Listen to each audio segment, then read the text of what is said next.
Top quality और consistent performance के लिए सिर्फ सिल्वर पंप नाम याद रखना। ಸೊ ವಿಧಾನಸಭೆ ಕಲಾಪದಲ್ಲಿ ಈ ಹನಿ ಟ್ರ್ಯಾಪ್ನ ಕೋಲಾಹಲ ಇವತ್ತು ಪ್ರತಿಧ್ವನಿಸಿದೆ. ಸಿಡಿ ಹಿಡ್ಕೊಂಡು ಸದನದ ಬಾವಿಗಿಳಿದು ಬಿಜೆಪಿ ನಾಯಕರು ಪ್ರತಿಭಟನೆಯನ್ನ ಮಾಡಿದ್ದಾರೆ. ಸಿಡಿ ಪ್ರದರ್ಶಿಸಿದ್ದಾರೆ ಮಹೇಶ್ ತೆಂಗಿನಕಾಯಿ ಹಾಗೆ ಭರತ್ ಶೆಟ್ಟಿ. ಸಿಡಿ ಮಾಲೀಕ ಯಾರಯ್ಯ ಅಂತ ಹೇಳಿ ಬಿಜೆಪಿ ಘೋಷಣೆಗಳನ್ನ ಕೂಗಿದೆ.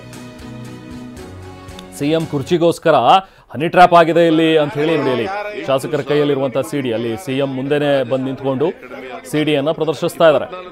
ಸೊ ಇದಕ್ಕೆ ಕಾರಣ ಆಗಿದ್ದು ನಿನ್ನೆ ಸತೀಶ್ ಜಾರಕಿಹೊಳಿ ಅವರು ಕೊಟ್ಟಂತಹ ಒಂದು ಸ್ಟೇಟ್ಮೆಂಟ್. ಸೊ ಅಂದ್ರೆ ಅವರದೇ ಪಕ್ಷದಲ್ಲಿ ಈ ತರದ ಹನಿ ಟ್ರ್ಯಾಪ್ಗಳು ಆಗ್ತಾ ಇದೆ ಅಂತ ಹೇಳಿ ಅವಾಗ ಹೇಳಿದಂಥ ಒಂದು ಬಾಂಬ್ ಏನಿದೆಯಲ್ಲ, ಅದು ಇಷ್ಟೆಲ್ಲ ಗದ್ದಲಕ್ಕೆ ಈಗ ಕಾರಣವಾಗಿದೆ. ಇವತ್ತು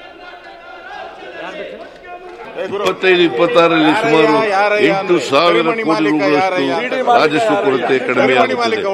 24-25ರ ಆಯವ್ಯಯದ ಅಂದಾಜಿನಲ್ಲಿ ರಾಜಸ್ವ ಕೊರತೆ ಇಳಿಕೆಯಾಗಿದೆ. ರಾಜ್ಯಪಾಲರ ಭಾಷಣದ ಮೇಲೆ ನಡೆದ ಚರ್ಚೆಗಳಿಗೆ ಉತ್ತರ ನೀಡುವಾಗ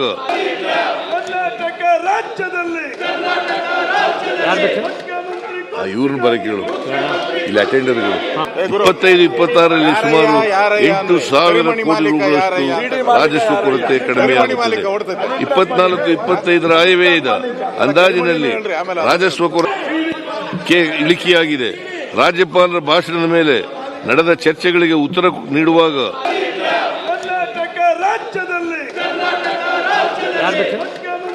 ಇವ್ರನ್ನ ಬರಕೇಳು ಇಲ್ಲಿ ಅಟೆಂಡರ್ಗಳು 25-26